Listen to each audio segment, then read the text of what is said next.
You'd think the Wild West was ruled by gunslingers and sheriffs, but I'm your bedtime historian, and tonight I'll show you who really pulled the strings. Women in silk dresses who could talk a drunk outlaw down faster than any six-shooter. Behind the swinging saloon doors, velvet curtains muffled more than piano tunes. Perfumed air, the sweet burn of cheap whiskey, and the hush of deals whispered over card tables. These were the real weapons of the frontier's hidden queens. Long before neon lights and chain hotels, these women built empires in places where life was worth less than a poker chip.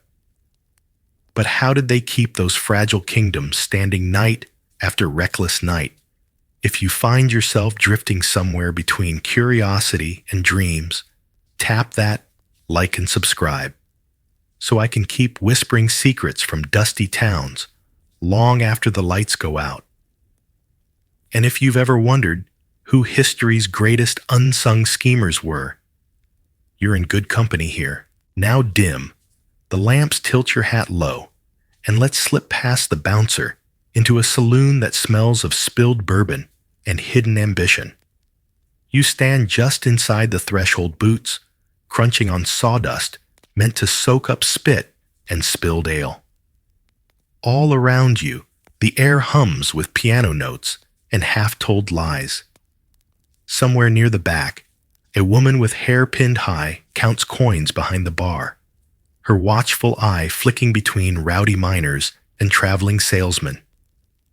It's easy to imagine that these madams, yes, that's what they were called, were just ornamental figures draped in lace and silk, gracing the smoky corners of a town's nightlife. But look closer. They were gatekeepers of pleasure and profit-cunning social tacticians who knew how to balance vice and virtue with unnerving grace. One historical record suggests that in boom towns like Tombstone and Deadwood, nearly a third of all saloons were owned or quietly controlled by women. Some scholars argue the numbers were even higher, but went unrecorded to protect the reputations of prominent families. After all, a lady's name was her fortune, unless she could sell whiskey better than her husband ever could swing a pickaxe. You notice how the barkeep's smile flickers when a rowdy drifter pounds the counter too hard. She snaps her fingers. Two well-fed bouncers appear from nowhere, arms crossed, eyes cold. It's a dance charm, first muscle second. Behind the curtain, ledgers are balanced, while deals are brokered for everything from whiskey shipments to political favors. One forgotten detail: many of these women were better educated than the men they entertained.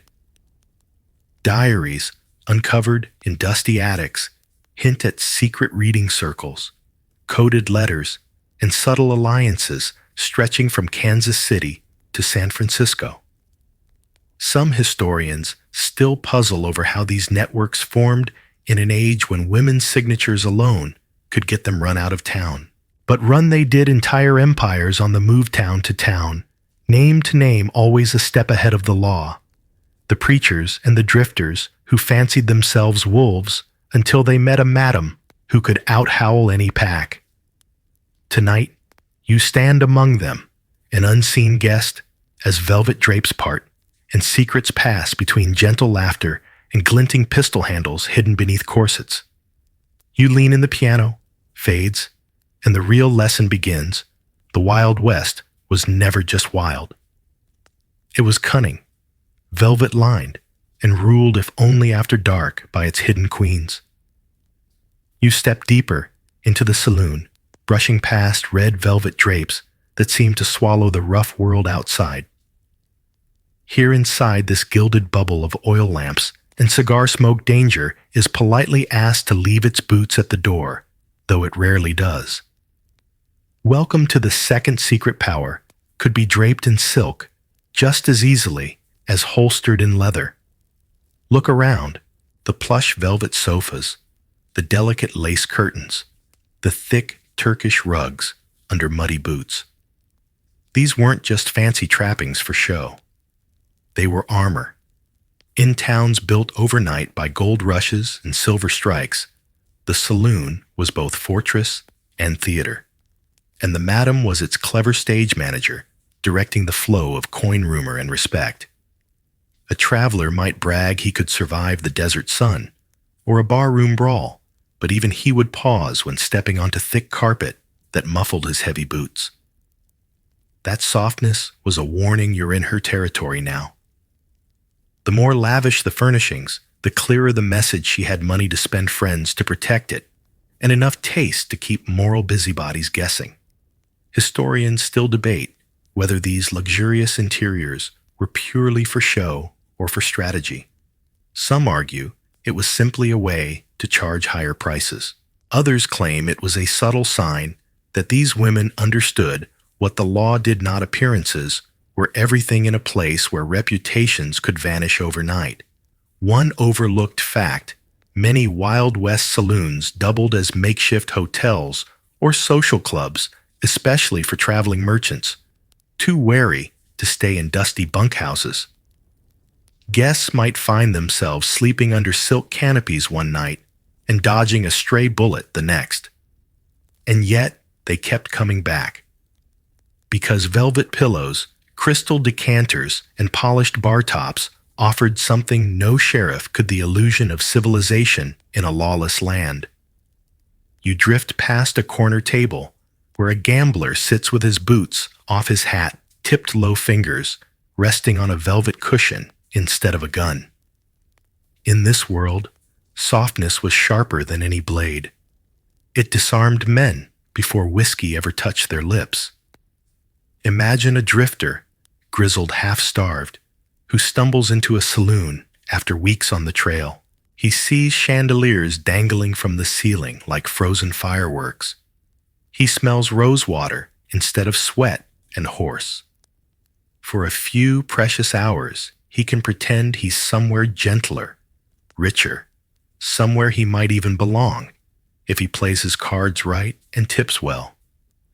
But behind every silk curtain, the madam's watchful eyes flick back and forth, reading every gesture like a poker hand. If a troublemaker gets too loud, the lush surroundings become a trap. Thick carpets swallow the sound of approaching footsteps. Heavy drapes conceal hidden doors. And if velvet fails to keep the peace well, there are other sections for that part of the story. Some researchers still puzzle over how these women secured shipments of expensive furniture and delicate decor in towns where gunpowder and mining picks were easier to find than fresh sheets. Trade ledgers show crates of satin and rosewood arriving by rail alongside barrels of whiskey and stacks of revolvers. Silk and steel whiskey and velvet, it was all part of the same fragile kingdom. Tonight, you sit on one of those overstuffed chairs, the scent of beeswax polish and cheap perfume mixing under the low hum of conversation. The softness under you reminds you, here comfort isn't just luxury, it's protection. Every cushion, every curtain, every carpet says the same thing. Danger might bang on the saloon door, but inside, the madam decides who stays soft and who gets thrown back into the dust. Your seat sinks just a bit deeper into the plush cushion as you lean closer to the bar. Here's where the velvet ends, and the whispers begin, where secrets slip between whiskey glasses like shadows through moonlight. For the madams of the Wild West, liquor wasn't just a drink. It was a truth serum, a bargaining chip, and sometimes the only currency that mattered more than gold. Picture it, a rugged prospector, pockets jingling, with freshly panned nuggets, belly full of cheap stew, tongue loosened by his fourth glass of rot-gut whiskey. He leans in, close voice, dropping to a conspiratorial hush. What slips out isn't just drunken nonsense, it's tomorrow's gossip, tonight's warning, or a key to someone else's locked door. Historians still can't agree on how much of the frontier's underbelly was managed over whiskey. Some claim half the big heists and brawls were hatched or avoided between refilled glasses and soft laughter. Others say that's romantic nonsense, just dime novel fantasy. But the ledgers and letters that survive tell another story. Madams wrote things down, and those notes hint that secrets were traded more profitably than any bottle behind the bar. You hear the faint clink of a decanter as a barmaid, young, sharp-eyed, tops off a glass for a tired cattle driver. He thinks he's charming her. In truth, she's listening for the word payroll or stagecoach. She'll carry that nugget back to the madam, who files it away like a banker hoarding gold dust. One overlooked detail. Many of these saloon women were fluent in more than one language. French, Spanish, German, whatever kept the conversation flowing, and the patrons feeling just intoxicated enough to trust someone they shouldn't. Some scholars still argue whether these polyglot conversations were accidental or a deliberate edge over unsuspecting drifters. Lean closer. Listen. That hush you hear is the real power at work. In boom towns, where the sheriff's badge meant less than the word of a gun, information could keep you alive or ruin you before sunrise. And few people controlled information better than a woman who could pour whiskey laugh at the right joke and pretend not to hear the secrets that slipped out until she needed them. Some nights, rumors saved lives. A whispered warning about a planned robbery, a tip about a bounty hunter drifting into town, a threat that could be silenced before it bloomed into gunfire. And when a threat couldn't be silenced well, that's why the whiskey kept flowing, because loose tongues often got drunk enough to trip over themselves before they could do real harm. Imagine you're perched at that bar now, a silent observer, while the piano man coaxes a lazy tune out of sticky keys. A gambler murmurs something about a big shipment of silver due at dawn. A ranch hand brags about a hidden stash of payroll. Every slip of the tongue lands softly in the madam's mental ledger, her true bank account. It wasn't all intrigue and danger, though. Sometimes a secret whispered over whiskey was just a sigh, confessions of homesickness, dreams of leaving the dust behind. The madam heard it all, storing stories alongside debts and favors. In this place, your worth wasn't measured by how much you drank, but by what you let slip when you did. So next time you picture the Wild West, don't just see swinging doors and shootouts in dusty streets. Picture this: a smoky room, velvet curtains, a bottle half empty, and a woman behind the bar who already knows what you'll say before you do. She's smiling, pouring another round, and filing your secret away for later, when it might just save her life or yours. Somewhere behind the bar's polished counter, you catch a glimpse of something glinting, no bigger than a derringer half hidden under silk and lace. If the whispers over whiskey didn't do the trick, the madams of the Wild West had a backup plan iron tucked into corsets and garters, ready to make a point when words fell short. Picture this: a parlor filled with drunken laughter, the sweet stink of cigar smoke curling under chandeliers. A cowboy fresh off a lucky poker hand decides he's braver than his whiskey tolerance suggests. He lunges, voice slurred, ego puffed by cheap bourbon, but instead of a squeal or a fainting damsel, he's greeted by a sharp click. One delicate hand reaches under the layers of satin, and out comes a pearl-handled pistol, small enough to hide, big enough to command respect. Some historians argue that the image of armed madams is mostly tall tales spun by dime novel writers desperate for scandal. But surviving letters and local arrests hint otherwise. One court record from Dodge City tells of a madam fined for brandishing a pocket revolver during a dispute with an unruly patron.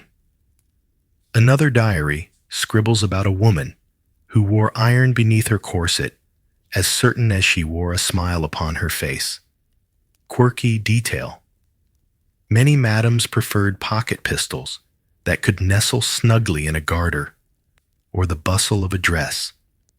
Some even carried derringers, painted to match their silk gowns, deadly jewelry in a world where respect was as thin as the whiskey. You can almost feel the tension in that parlor when steel breaks the spell of velvet.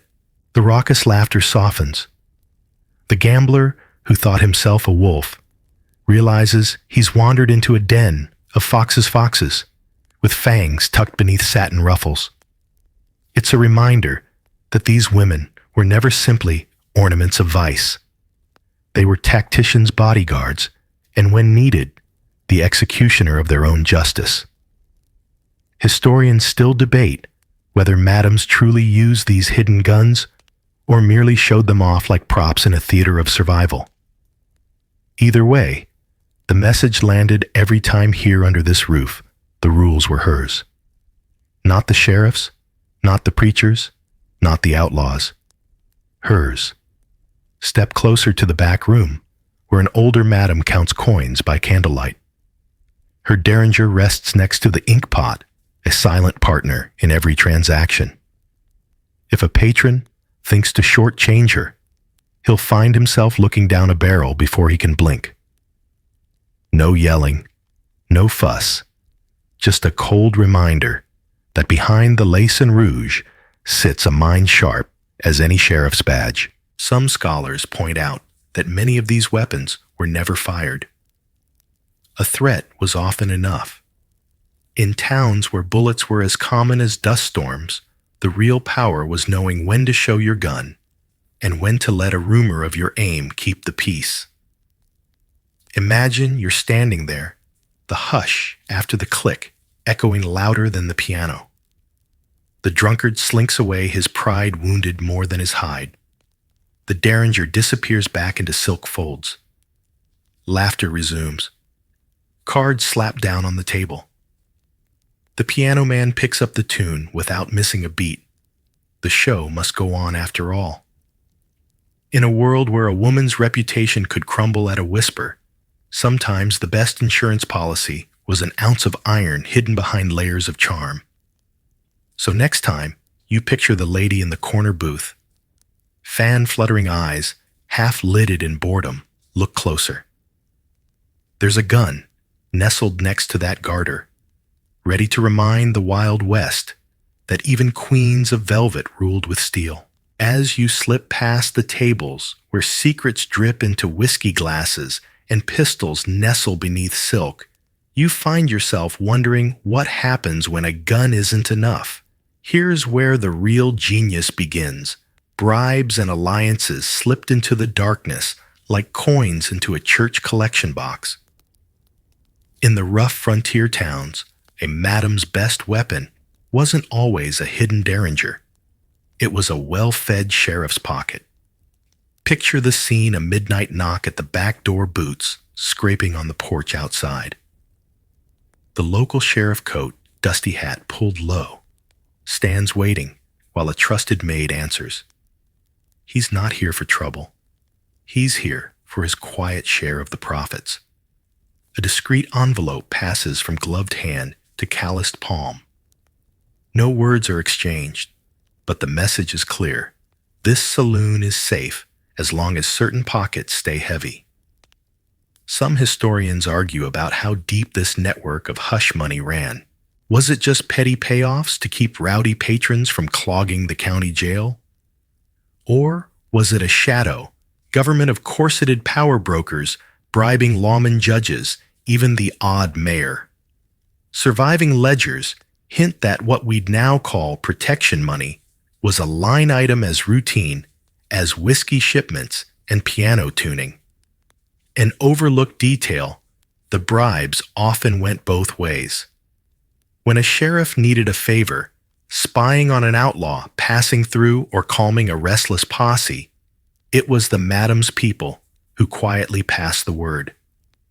Information flowed uphill and downhill at once, like a river, feeding both a town's thirst and its secrets. You stand near the bar and watch as a sheriff tips his hat to the madam, the tiniest nod that says your girls are safe tonight, your doors stay open. The preachers will keep their moral outrage confined to Sunday sermons. It's an arrangement older than the gold veins that built the town. Respect bought with velvet and paid for in coin. One madam's diary, now tucked in a museum archive, tells of the time she donated a new horse to the local deputy after he lost his own during a drunken card game. The next time, trouble rode in on horseback, her saloon was left unbothered, while the next one down the street got raided for violations of decency. Some scholars still debate whether these alliances were truly corrupt or simply practical after all. In towns where the law was as slippery as the mud on Main Street, someone had to keep the peace, however unconventionally. Imagine the quiet power behind those backroom deals, the way a single coin could mean the difference between ruin and survival. For the madams, it wasn't about greed. It was about buying another week, another month, another season of protection. A small price for a fragile empire perched on the edge of a wild land. And so, the sheriff returns to his office, whistling through crooked teeth, boots crunching on the wooden planks outside. Inside, the music never stops. Cards shuffle, glasses clink, and the madam leans back in her velvet chair, the flicker of the lamp dancing in her eyes. Her hidden derringer rests easy in its silk pocket. Her real weapon, though, walks away whistling into the night badges and bribes wrapped in the same battered coat. Tonight, as you sip your imaginary whiskey, you realize these queens of the frontier didn't just survive with charm and hidden guns. They survived because they understood one truth. In a land where rules bent like prairie grass in the wind, loyalty was a currency, and alliances were the quiet fences that kept wolves at bay. Slip through the saloon's back hall, now past velvet drapes and creaking floorboards, until you find yourself staring at an unremarkable wall panel painted the same faded red as the rest. Give it a gentle push, and it swings open without a sound. Welcome to the hidden lifeline of every clever madam safe rooms and secret escape doors waiting in the shadows like a second chance. In a place where a wrong word or a bad hand of cards could turn a room into a gunfight, escape routes were as essential as whiskey and charm. Many saloons were patched together, like mazes, with back staircases curling behind false walls and trapdoors hidden under worn rugs. Some historians say these secret exits were left over from old mining tunnels. Others argue they were purpose-built by carpenters who knew exactly who buttered their bread. Picture a madam counting coins by lamplight when a brawl erupts in the main hall. Chairs splinter, glass shatters, and a revolver's click sends shivers down every spine. But she doesn't flinch. She gestures to a trusted girl, pulls back a velvet curtain, and vanishes into the wall before the sheriff even hears the commotion. Next morning, the furniture is replaced, the mirrors polished, and the madam is back behind the bar, untouched, unsnared by last night's chaos. One quirky detail: some safe rooms were so cleverly hidden they fooled even seasoned lawmen. There's a half-forgotten tale of a sheriff pounding on the floorboards of a deadwood saloon, convinced the madam was hiding inside. She was just 2 feet below his boots, crouched in a dry cellar, sipping from a flask, and quietly waiting for him to give up. Historians still argue over whether these stories were real or embroidered by the dime novelists hungry for scandal. Surviving floor plans, however, tell a quiet truth. A handful of saloons have since been restored. As museums, their false walls and crawl spaces still intact dusty testimony to a time when a woman's best defense might be an unlocked door no one knew existed. Step into one of those cramped hiding spots now. It's dark, stuffy, smelling faintly of spilled whiskey and old sawdust. You crouch low knees pressing against cold wood, listening for boots thudding on the floor above. Every muffled shout reminds you why these hidden rooms mattered. They were insurance against brawls raids, or worse, angry men who decided they'd had enough velvet for one night and wanted blood instead. Some madams even used these secret passages to smuggle favored patrons to safety. If a big spender found himself marked for a midnight robbery, the madam might slip him out a back door, out the alley, and into the night, with his purse and loyalty intact. More than one powerful cattleman or railroad boss owed his life to a hidden passage behind a swinging painting. There's no scholarly consensus on just how widespread these secret exits were. Some researchers claim only the wealthiest madams could afford the extra carpentry. Others insist every saloon worth its whiskey stash had at least one emergency exit, if not two. After all, in a world where the law arrived 10 minutes too late, who wouldn't want a back door tonight as you run your fingers over the hidden latch and feel the soft groan of wood swinging open? You realize this survival in the Wild West wasn't just about charm or bribes or derringers. It was about knowing when to smile, when to shoot, and when to slip through a wall like a ghost, vanishing into the darkness before danger even knew where to knock. You step back into the main hall just in time to catch a different kind of insurance policy at work, one that didn't hide behind secret doors or silk drapes.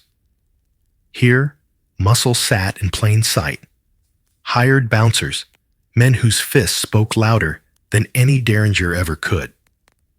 If velvet and whispers were the madam's shields, then these rough giants were her walls. Picture the scene. A rowdy miner thinks his silver strike makes him untouchable. He pounds the bar, tries to pull a serving girl onto his lap. The piano player hits a sour note on purpose, a subtle cue that something's about to happen. Then, like a wolf moving through a flock, a man the size of a barn door appears at the miner's elbow. No shouting, no flourish. Just a quiet grip on the miner's collar, and a reminder that bad manners don't survive long here. It wasn't unusual for saloon bouncers to be ex-gunslingers, retired cowboys, or former lawmen themselves, men who knew when to crack skulls and when to disappear into the shadows. Some historians argue that these bouncers were more feared than the local sheriff's deputies. After all, the deputies had rules. The bouncers, not so much. One overlooked detail: many madams chose their muscle, not just for strength, but for loyalty. A trusted bouncer might guard the cash box, escort the girls home, or stand by the madam's side when bribes were delivered to the sheriff. Some carried sawed-off shotguns under their coats. Others preferred brass knuckles hidden in a vest pocket. Whatever their tools, they were extensions of the madam's will, a warning that the velvet only stayed soft if you kept your boots off it. Historians still puzzle over how these relationships formed. Some claim ex-gunslingers found steady pay in a saloon, safer than drifting from one dusty duel to the next. Others think the madams offered a rare second chance to men whose reputations had grown too bloody to handle in the open. What they agree on is simple. Once you crossed the saloon's threshold, you played by the house rules, or you were playing with your teeth on the floor. Picture a slow night. A drifter leans too hard on a card game. Accusations fly. A knife glints under the table. Before the blade can taste air, a bouncer's hand clamps down like an iron trap. The troublemaker finds himself outside boots, skidding through the dust pockets, lighter by a week's wages for his trouble. Inside, the piano tune resumes, and the madam tips her glass to the big man by the door. Some surviving payroll ledgers reveal that trusted bouncers were among the highest paid in the saloon, sometimes earning more than the piano player, or even the barkeep. After all, spilled whiskey could be cleaned. Spilled blood. That kind of stain made the local preacher's sermons longer and the town council's threats sharper. You stand by the door now, just within earshot of two bouncers sharing a quiet word. One's an old cavalryman's scars hidden beneath a threadbare coat. The other, a Mexican vaquero, whose eyes never stray far from the main entrance. They swap stories about fights that never happened, because they were there looming daring trouble to knock twice. Some researchers point out that these men weren't just guards. They were watchers gathering whispers and trouble before it bloomed. They knew which regulars paid late, which travelers asked too many questions, and which preacher's boy had a taste for bourbon when no one was looking. In the saloon's delicate balance of velvet and iron, these silent enforcers were the hinges that kept the doors swinging. So next time you imagine the Wild West's loudest barrooms, remember the shadows by the door. The men who never drank too much, who always knew where the exits were. The ones who made sure the madam's empire survived another night, one broken nose at a time. Slip your boots across the creaking floorboards, now past the watchful bouncers, in the sweet hush of secrets behind drapes. Linger near the upstairs balcony, where the laughter softens. Here's where the real drama simmered, rivalries and turf wars fought not with pistols, but with sharp tongues, stolen clients, and an occasional smashed mirror when diplomacy failed. Contrary to those dime novels that painted saloon madams as solitary queens ruling tiny kingdoms in isolation, the reality was far messier and more human. Competition in a boomtown was fierce. One new madam setting up shop down the street could mean ruin for the old guard. So they fought for prime locations near railroad depots, and mining camps bribed city clerks for licenses and occasionally sent a polite warning to any newcomer daring to poach customers. Historians still argue about how bloody these turf wars really got. Some accounts claim poisonings and arson, though surviving records rarely back that up. More often, rivalries played out through rumor and intimidation. One madam might hire away another's best piano player, a quiet insult in a place where music was half the allure.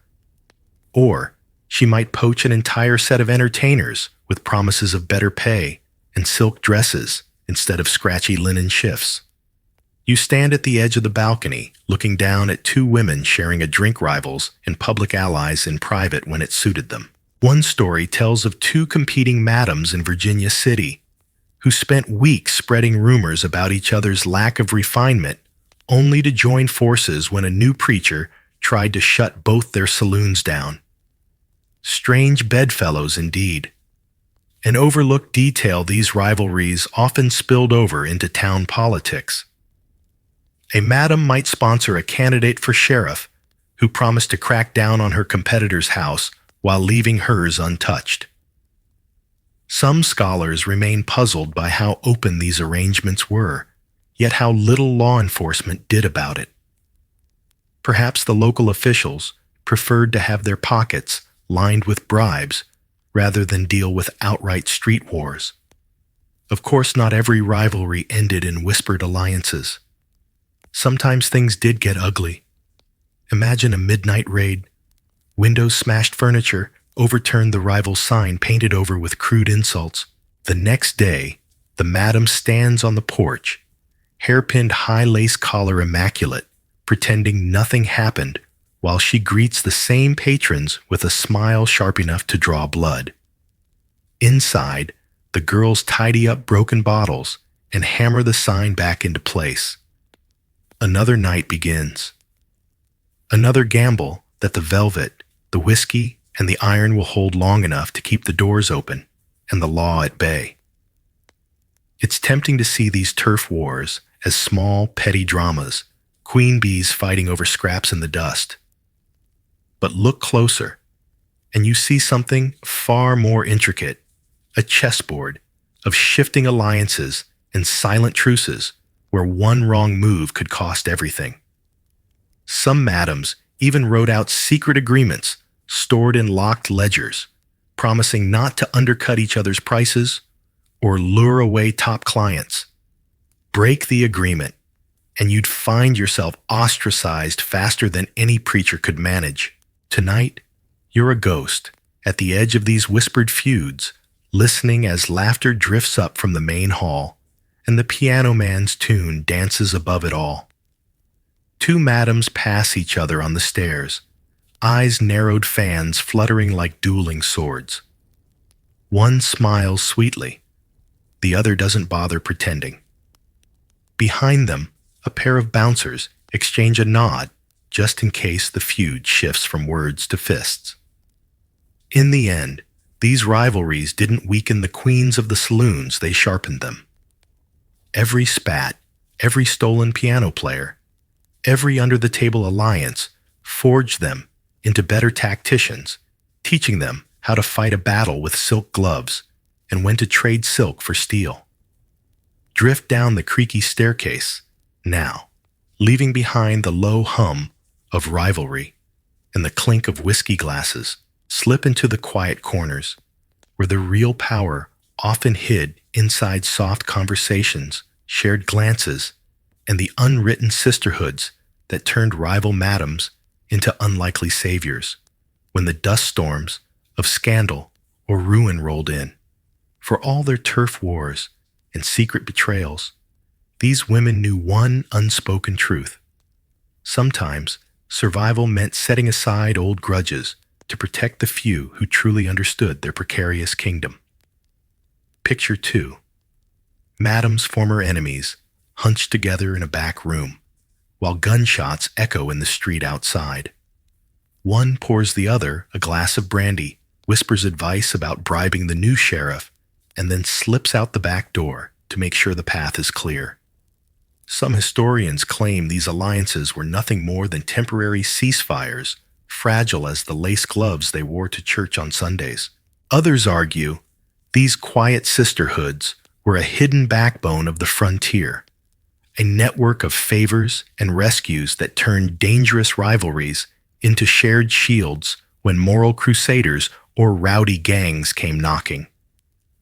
An overlooked detail, sometimes these alliances reached across towns and state lines. Letters have survived delicate pages of neat cursive, carefully coded offering tips about hostile preachers in Kansas or an upcoming crackdown in Nevada. One madam's note to another might include a recipe for rosewater or a polite line about the weather, but tucked between those niceties could be a warning that saved a business and the people inside it.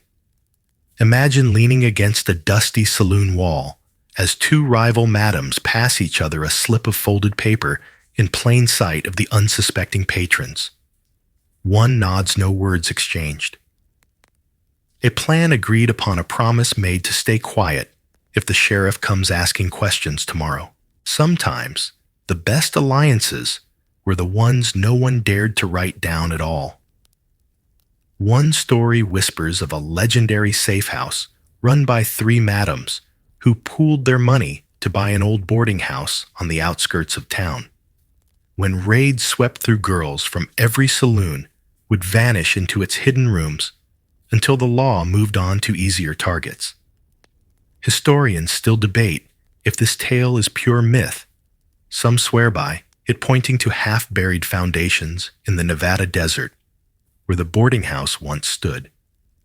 In these hidden sisterhoods, loyalty didn't mean perfect trust. Betrayal always lurked like a snake under floorboards. But more often than not, the stakes were too high to risk breaking that fragile web.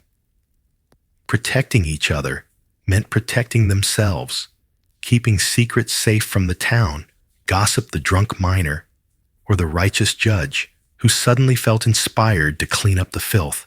Some researchers argue that this quiet code of mutual rescue might have been the only thing standing between ruin and survival for many women who had no other power to lean on.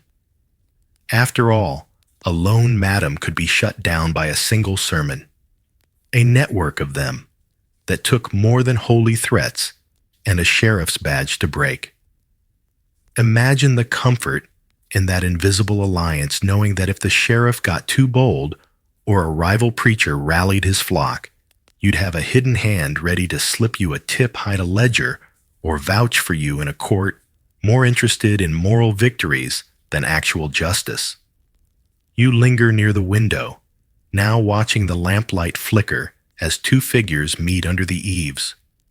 No dramatic showdown, no hidden pistols tonight. Just a soft word, a passing coin, a secret folded into the hem of a silk skirt. The piano man never misses a note. The bouncers don't even glance over. And yet that moment of silent sisterhood holds more power than any gunfight ever could. Step away from the shadows of sisterhood and follow the soft trail of rumor winding through sawdust and spilled bourbon. If derringers and bribes were weapons, then gossip was a dagger, silent, slippery, and just as capable of drawing blood without ever spilling a drop.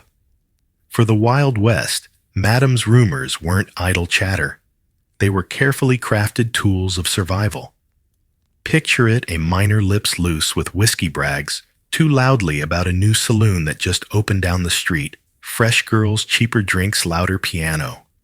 By sunrise, whispers snake through the town that this new rival's whiskey is watered down, that her girls are sickly, that her fancy rooms hide lice and pickpockets. Who started it? Hard to say. Who benefits? Look no further than the velvet chair at the corner of the original saloon where the madam sips tea and pretends she's never heard such nasty talk.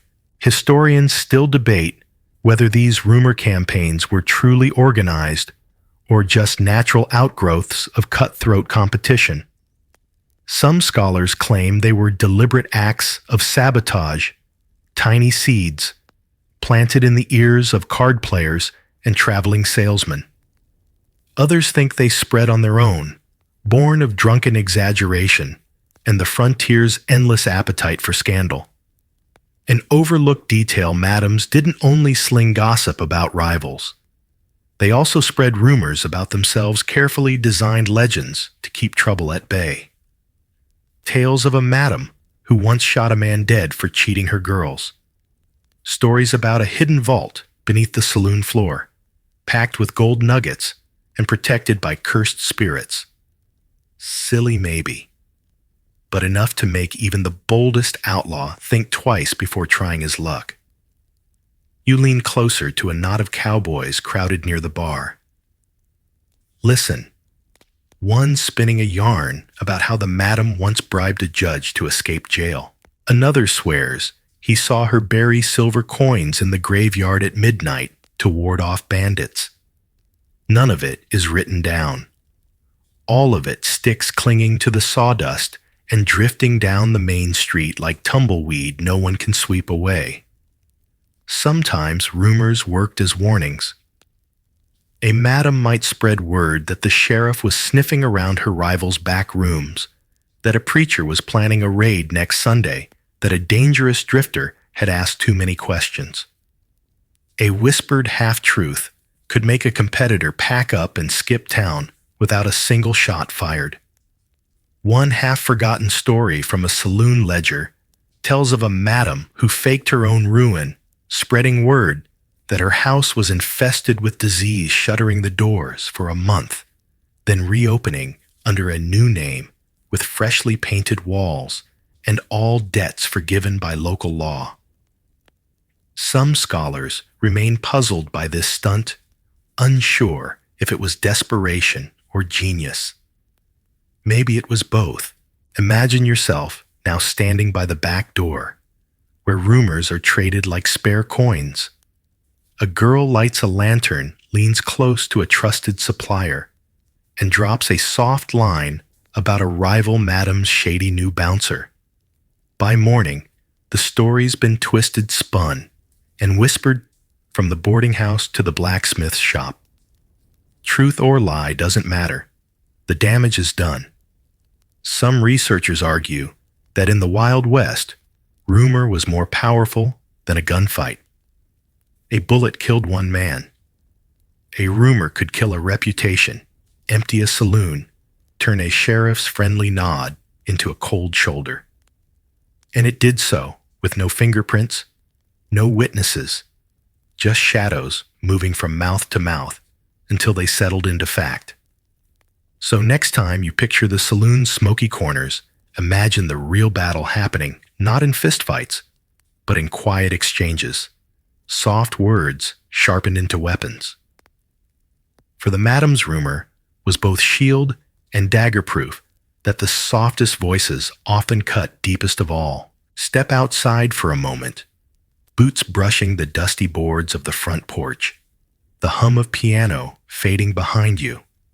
In a world where velvet guns and gossip held saloons together, there was still one more trick up the madam's silk sleeve respectability, bought not with bullets or bribes, but with Sunday morning donations and politely worded pledges to the town's moral guardians. Picture it, the same madam who quietly paid off sheriffs on Saturday night is seen on Sunday morning, her hair pinned neat beneath a modest hat, sitting in the front pew of the local church. When the collection plate comes round, she slips in a crisp bill, sometimes more than the preacher's entire weekly stipend. A gesture so gentle that the congregation eyes darting sideways nod and pretend not to remember what business paid for that generosity. Historians still debate whether these gestures were genuine signs of piety or just insurance policies. Some argue these women sought true redemption for the sins townsfolk whispered about behind gloved hands. Others point out the neat ledgers listing church donations beside whiskey orders and payrolls for piano players, evidence that charity was simply part of the cost of doing business. One overlooked detail: many madams didn't stop at church donations. They gave to schools, pitched in for orphanages, even funded the odd library or reading room. A new roof for the schoolhouse here, a few books for the children there, soft little shields against the righteous fury of temperance committees and women's aid societies eager to clean up the frontier. Picture a Sunday afternoon, a town hall meeting buzzing with moral outrage about the indecent dens lining Main Street. Voices rise, calls for closures echo off the walls until someone clears their throat and reminds the crowd who paid for the new well or the fresh set of hymnals resting on the church organ. Suddenly, the fire dims, the preacher sighs, the townsfolk glance away, and the saloon doors swing open again at dusk. You stand by the steps, watching as the madam chats politely with the mayor's wife. A delicate dance, gentle compliments, soft laughter, an envelope slipped discreetly into a leather purse, never enough to buy the town's soul, outright just enough to nudge it into ignoring what happened after sundown. Some scholars remain puzzled by this delicate balance. How could the same woman who employed girls in silk dresses to entertain rough miners also stand as a pillar of local charity? Maybe it was hypocrisy. Maybe it was genius. Or maybe it was just survival, plain and simple. One diary entry from a Nevada boomtown tells of a madam who organized charity suppers every winter, feeding out-of-work miners when the silver veins ran dry. She even made sure widows received baskets of coal and flour, no signature, no praise asked. Some said she was softening the town's conscience. Others whispered it was her insurance policy, in case a new sheriff came around, promising clean streets and moral crusades. Step back into the saloon, now noticing how the bouncers tip their hats as the madam passes. She's just returned from donating a crate of blankets to the local orphanage. No one asks where the money came from. No one really wants to know. The velvet, the whispers, the guns behind the lace, those fade under the soft light of a single coin dropped in a collection plate. In the end, these donations weren't just charity. They were a fence one built not from wood or stone, but from grudging gratitude. A fence strong enough to keep moral crusaders at bay, long enough for another night of cards, laughter, and whispered secrets under the golden glow of oil lamps. So next time you imagine the Wild West's queens of the night, remember they ruled not just with pistols or gossip, but with hymns sung at dawn and coins counted at dusk, proof that sometimes the sharpest survival tactic is the softest one of all. Step behind the polished bar now, where the coins clink soft as whispers and ledgers lie hidden beneath stacks of clean linen napkins. In a world where fortunes changed hands over a single poker hand, madams knew one truth better than any banker. If you wanted to survive greedy officials and crooked tax collectors, you had to keep a second book hidden, coded, and locked away, where only the trusted few could find it. Picture it. The sheriff drops by for his weekly envelope, eyes flicking across the bar, tipping his hat at the piano player. He might peek at the register, a tidy book listing whiskey orders, lamp oil costs, girls' wages. It all looks proper enough, but somewhere behind the mirror, tucked into the back of a dresser drawer or under a false floorboard, lies the real ledger, handwritten in a neat feminine script, detailing every extra tip, every bribe paid out, every hush coin slipped across the table at midnight. Historians still argue whether these secret ledgers were a widespread practice or the clever work of just a few business-savvy women. Some diaries hint that entire bookkeeping systems were passed from one madam to another, like family heirlooms, along with hidden safes, coded nicknames, and trusted accountants who knew when to keep their mouths shut. One overlooked detail.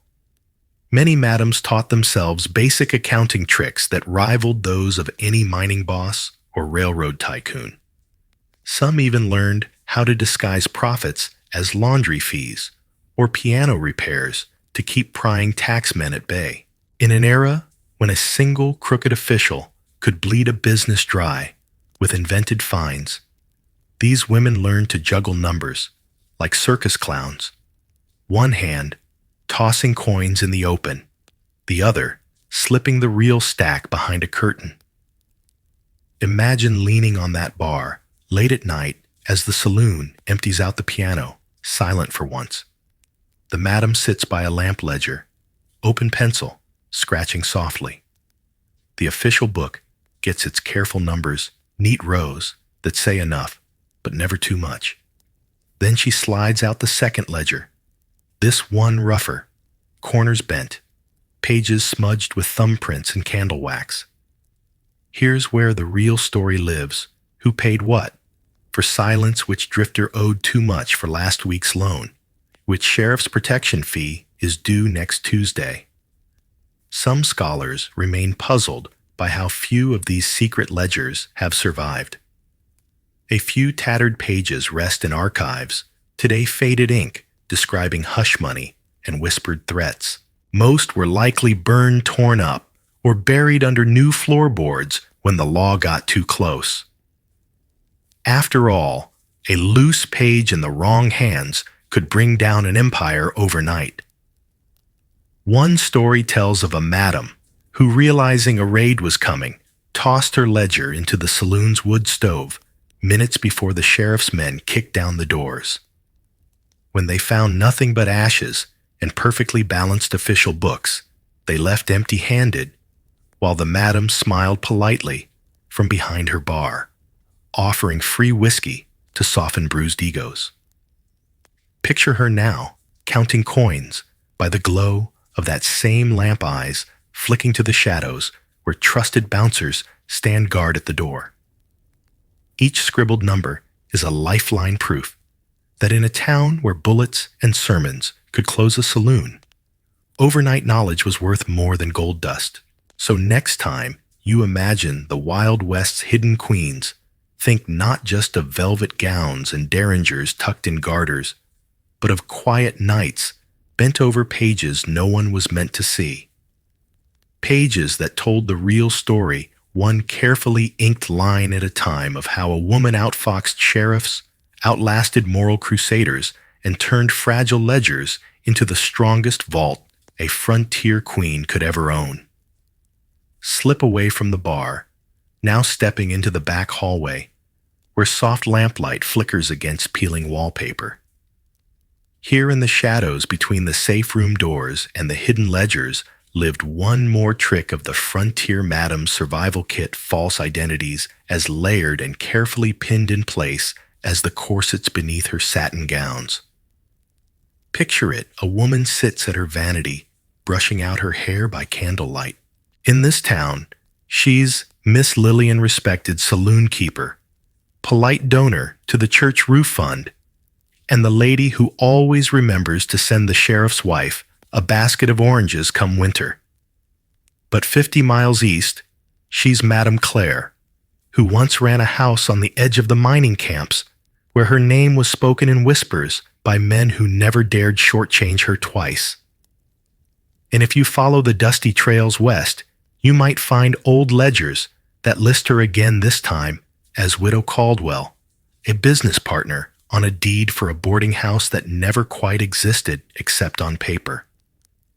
Some historians debate how common these multiple names really were. Some claim they were simply stage names, a bit of performance art to protect a shred of dignity. Others argue they were calculated shields, a way to slip away before the law, or the angry husband or the preacher with too much power could tie a woman down to a single scandal. An overlooked detail: many madams even carried multiple sets of calling cards, each with a different elegant name embossed in gilt. One for respectable visitors, merchants, traveling salesmen, the occasional ambitious city politician. One for the rougher tradesmen who didn't care what the card said, only what the name promised behind the saloon doors. And one more, tucked in a hidden purse, used when the time came to disappear entirely and begin again in a brand new town. Step closer now, and you'll see the quiet genius in this trick. In a place where records were patchy, lawmen moved on after a lost election, and preachers burned with moral fire one year and vanished the next, a name was the only real tether. Break it, trade it, bury it under a new lace collar, and you could outlive almost any scandal. There's an old anecdote, half legend, half court record, about a madam called Miss Josephine who vanished after a raid on her saloon in Cheyenne. When a new Mrs. Eleanor opened a genteel boarding house 2 states over, no one connected her soft laugh and sharp eyes to the ghost of the scandal. She paid her taxes, donated to the local orphanage, and sent polite Christmas cards to the town council. By the time someone guessed the truth, she was gone again, one step ahead of the next lawman, who fancied himself a hero. Some scholars still puzzle over the lack of paper trails that might confirm these shape-shifting identities. But maybe that's the whole point. No paper, no proof, no past to drag behind you like a ball and chain. Picture the scene. A bouncer lifts a heavy trunk into the back of a wagon under cover of night. Inside are velvet dresses, ledgers that will be burned before sunrise, and a stack of calling cards tied neatly with silk ribbon. The madam steps up, gloves buttoned tight, a new name already forming on her tongue. The driver flicks the reins. By dawn, the sign over her saloon will swing empty in the breeze, just another ghost story for the next woman bold enough to hang a fresh shingle. So next time you think of the Wild West's cunning queens, remember the names you'll never know. The false signatures scribbled on hotel registers, the aliases whispered through locked doors, the identities packed neatly beside derringers and ledgers in battered suitcases.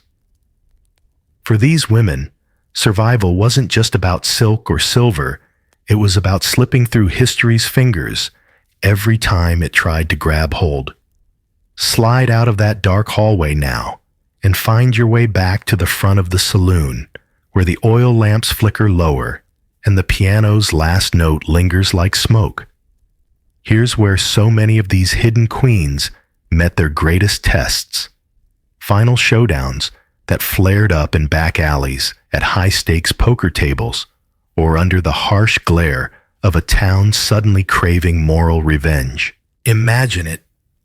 The madam stands at the center of her empire, red velvet drapes behind her, the smell of stale bourbon soaked into every plank of the floor. She's older now, wiser than the gunslingers who swagger through her doors, sharper than the sheriff she's been paying off for years. But tonight, the wind has shifted.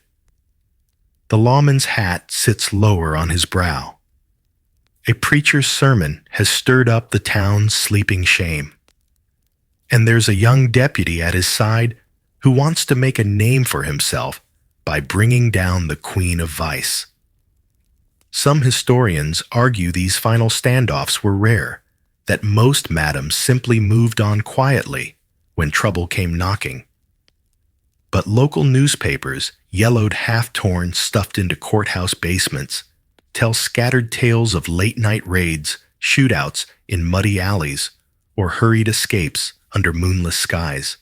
One overlooked detail: these final showdowns were almost never about the girls, the whiskey, or the lace-curtained parlors. They were about power, who got to keep it, who got to claim it when the dust settled. And more often than not, the madams did not go quietly. Picture a madam cornered in her own back room as heavy boots pound the hallway. She slides open a drawer. There's the derringer she's carried since Kansas, the same one that silenced more threats with its polished barrel than any sheriff's badge ever did. Some nights, the pistol stays hidden, while she talks her way, free hushed bribes, quick with a promise of secrets that could ruin bigger men than her. Other nights, the pistol speaks. One famous tale tells of Madame Belle, who stood her ground behind the bar, while deputies smashed her mirrored shelves and overturned tables. She offered them whiskey, a seat, a chance to walk away richer and quieter. When they didn't take it, she slipped out a hidden door into the winter night, vanishing so thoroughly that some swear she fled to Canada with half the town's secrets sewn into her petticoats. Some scholars still puzzle over whether these stories are fact frontier fiction, or a little of both. Maybe they're the Wild West's last love letter to a breed of woman who refused to fit inside neat history books, women who faced down moral crusades with a loaded pistol, a hidden ledger, and the nerve to reinvent themselves when the odds turned mean. You stand at the edge of the lamplight, now watching as the last card game hushes. A bouncer leans in close to the madam, whispers a name someone snitched, or maybe the preacher's on the march with a mob behind him. She doesn't flinch. She straightens her collar, checks her pocket for that folded slip of paper, an alias ready to go. Somewhere in the saloon's creaking bones, a trapdoor waits just wide enough to vanish through if tonight becomes the night. One last detail to savor more than a few madams outlived their own showdowns, moving on to new towns, where they opened boarding houses, respectable shops, even churches. Some left behind only rumors, and old tintype portraits found decades later in cracked trunks. So when you think of the Wild West's final shootouts, don't just picture dusty streets and pistols at high noon. Remember the quiet courage in the flick of a hidden door, latch the slip of a false name at a train station, the ghost of a woman who knew when to stand and when to vanish. For in the end, the last stand of a saloon madam wasn't always measured in bullets. Sometimes it was measured in how well she slipped past the history books altogether, untamed, unclaimed, and just out of reach. Slip back inside one last time, past the battered piano, the velvet drapes the dark corners where secrets still hum like a ghost town's breeze. Tonight, we stand where the footsteps of these hidden queens fade into legend. Their tactics, their tricks, the whispered alliances, these didn't vanish when the last oil lamp guttered out. Instead, they wove themselves into the very fabric of the frontier's myth echoes that linger wherever the word survival has to be sharper than any six-shooter. Picture it the same streets where Madam's bribed sheriffs now sprout neon lights and chain hotels, but the dance remains. The names change, Frontier, Madam's traded for smoky backroom fixers, hidden figures pulling strings, in boardrooms and quiet town councils. Some historians argue the legacy is mostly folklore, spun bigger than life by dime novels and old men at poker tables. But sift through the half-buried ledgers, the yellowed court records, the whispered stories passed from grandmother to granddaughter, and you find traces of their cunning stitched into small towns and sprawling cities alike. An overlooked detail. Many of these women didn't vanish when the gold veins dried up or the moral crusaders rolled in. They slipped sideways into more respectable trades, owning hotels, restaurants, even banks. Some invested in railroads. Others funded stage shows, printing presses, or mining operations under borrowed names.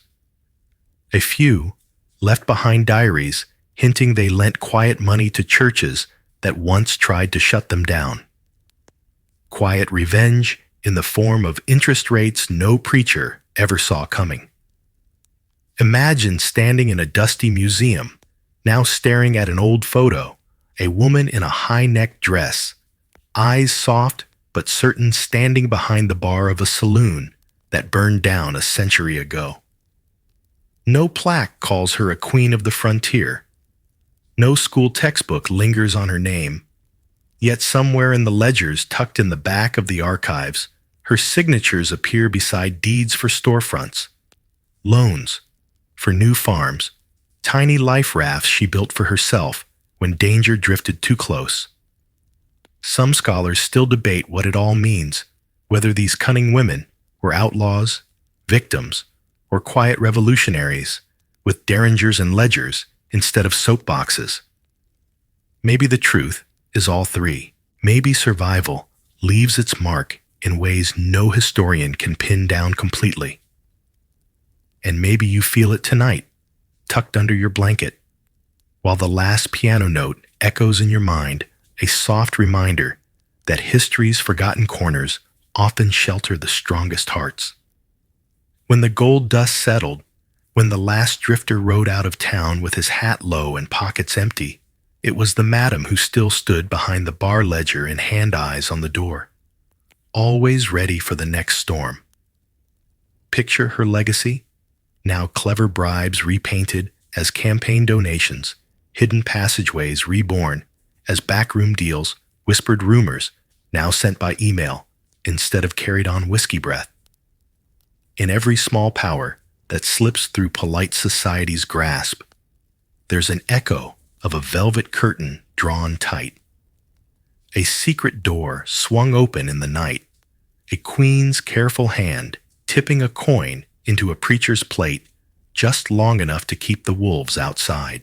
So next time you hear the word frontier, remember, it wasn't just mapped by six guns and gold rushes. It was carved in soft drapes and hidden ledgers, laughter behind bar counters, and a gun tucked in silk. It was balanced night after night by women who learned to turn lace into armor rumor, into currency, and velvet into a fortress. And maybe that's the truest Wild West of all, a place where survival whispered louder than any bullet ever could. But where there's a queen, there's always a whisper, secrets passed hand to hand, slipping through cracks where no lawman could follow. Your footsteps are muffled by layers of sawdust and spilled whiskey as you imagine what it's like to slip through swinging saloon doors with a scrap of folded parchment wedged inside your boot heel. It's just you, a crooked smile, and a few well-practiced excuses. Mrs. needed more soap, or chef's out of potatoes. Simple errands on the surface, beneath an invisible river of whispered names and forbidden instructions snakes through town. Historians still argue whether these hidden runners truly shaped local politics, or if they were just one more rumor pinned to the backs of barmaids and poker tables. What's certain is this: no one noticed a skinny kid passing by. And that invisibility, that was priceless. It said some couriers in Dodge City or Deadwood wore two faces, daylight dish boys and dust-time note smugglers. They'd swing through the back alleys, dodge drunk cowhands, then vanish behind outhouse doors to drop a coded letter under a loose floorboard. Sometimes the message never made it intercepted, sold to a rival, or simply lost when a too curious deputy found a note sewn into a shirt cuff. Picture your fingers brushing against that hidden scrap of paper. You'd feel the scratch of cheap ink, the brittle fold of secrecy. Somewhere across town, someone's heart pounds for that message. Maybe it's an outlaw, waiting to know if he can ride tonight, or a rancher, desperate to hush up last night's trouble in room 4. There's no scholarly consensus on how many of these boys and girls worked the alleys and basements. Some say the networks stretched like spiderwebs across frontier towns. Others claim they were small local secrets, nothing organized, just desperate girls and reckless boys chasing a few coins and a hint of adventure. But here, in this hush of history, you can almost see them ducking behind wash lines, shoving scribbled names into hidden pockets, and grinning through cracked teeth when the sheriff tips his hat and pretends not to see. So listen close. Tonight, behind the swing of every saloon door, behind every ragged curtain, someone's whispering, and someone much smaller is running those whispers through the shadows, keeping secrets alive long enough for you to fall asleep, wondering where they went. A new errand begins before dawn, breaks over the brothel's chimney smoke. You follow the faint creak of floorboards, slipping into the chill that clings to alleys, just waking from last night's spilled gin. This time, the disguise is simpler than you'd think. A stained apron, a lumpy sack of laundry, or a basket of stale bread, hiding a folded promise no one's meant to see. They called them errand boys. But you know better now. These scrawny couriers posed as cooks, helpers, dish scrubbers, and chimney sweeps, ducking in and out of bathhouses and back kitchens. Some even pretended to haul dirty sheets, when in truth, they ferried tidings of scandal and betrayal between velvet parlors and whiskey dens. Under the scuff of boots and the innocent stain of soup on a sleeve, the real business was always in the pocket lining. It's strange how the simplest disguises work best. A girl balancing a bucket of leftover stew draws no suspicion. A boy scraping caked mud from boots at the back door gets no second glance. And yet inside a rolled-up apron sash, a name might be hidden, one that could cost a gambler his freedom or buy a madam a sheriff's blind eye for another month. Some scholars remain puzzled by how these disguises survive so long without more written record. Whispers fade faster than ink, after all. If you watch closely, you'd see them trade quick nods, one by the wash-house pump, another behind the swinging pantry door. A sliver of cloth, a secret handshake, or a scratch on the courtyard wall told them when it was safe to move. Those who tell these stories today still debate whether every cook and washerwoman turned a blind eye out of fear, loyalty, or cold hard coin. There's a half-forgotten tale from a Colorado mining town where a boy called Finch disguised himself so well he fooled even his own mother. He'd leave home before dawn with a coal bucket, drop a sealed note behind the butcher's stall, and return home reeking of ash. By the time supper hit, the table half the saloon knew whose debts were paid and whose secrets weren't. Historians disagree on Finch's end. Some say he fled west with stolen gold. Others claim a jealous barkeep found him out and left him face down in a rain barrel. But Finch's legend lingers like smoke caught in a torn curtain. When you think of it, this whole secret world rested on the plain sight of an apron smudge and a cook's spoon clinking against a battered pot. You pass them every day in old photos, blurred figures, half hidden behind stacks of plates and piles of shirts. They look harmless, but listen closer. That clink might cover the rustle of paper slipping from hand to hand. Picture the warm steam of the kitchen wrapping around a boy's thin shoulders as he dries his hands, then slips outside to deliver a folded confession wrapped in oilcloth safe from the rain. The simple trick of becoming invisible by pretending to be ordinary. That's how these secrets survived, longer than any lock could hold them. So next time you wander past an old boarding house or a faded saloon front, imagine the hidden steps that once flickered through its back halls. The disguised errands that carried secrets from parlor to sheriff's porch, leaving behind only a whisper of laundry soap and cooling stew. A quick flick of a handkerchief, a subtle tap on a brass lamp. These were the tiny clues that turned gossip into a living network of codes and signals invisible to anyone who didn't know how to look. You stand by the brothel's back entrance, now the boards beneath your boots, damp with last night's rain, and imagine catching that silent sign, a quick tug of a cap, a lamp left burning in a second-floor window. Nothing grand. Nothing that would draw a sheriff's lazy eye. In towns where words were dangerous, cargo secret couriers leaned on simple signs to carry deadly truths across saloon floors and creaking staircases. Historians still argue whether these codes were copied from older thieves' cant or dreamed up overnight by clever madams and quick-witted barkeeps. What's certain is that a well-placed coin on a poker table could mean more than any pistol hidden under a bartender's apron.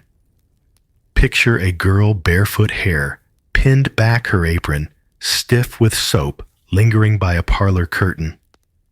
She coughs twice. A man at the bar adjusts his vest button, signaling it's safe to slip a note under a whiskey glass. Sometimes the codes were more outlandish.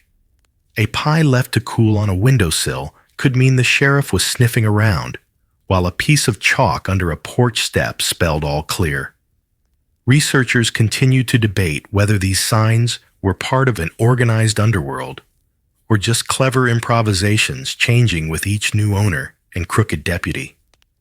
But the stories say that once you learned the signals, you were family bound by whispered debts, and debts you could never repay in gold. Take the tale of Maribel, a laundress in Nevada who used bundles of wet linen as her codebook. Freshly pressed shirts meant safe passage, a missing sock meant danger near. She'd stroll past the gambling den baskets, stacked high, pretending not to hear the men inside call her ghost girl for how she vanished before dawn. Some say she saved 3 runaway couriers from a lynch mob, once slipping them out under blankets on her laundry cart. No records prove it. Surviving notes hint, but the truth dissolves like soap bubbles in hot water. You trace your fingers over a cracked wall, feeling where someone might have scratched a mark, 3 small X's for a safe house, a crooked arrow for a rival's territory.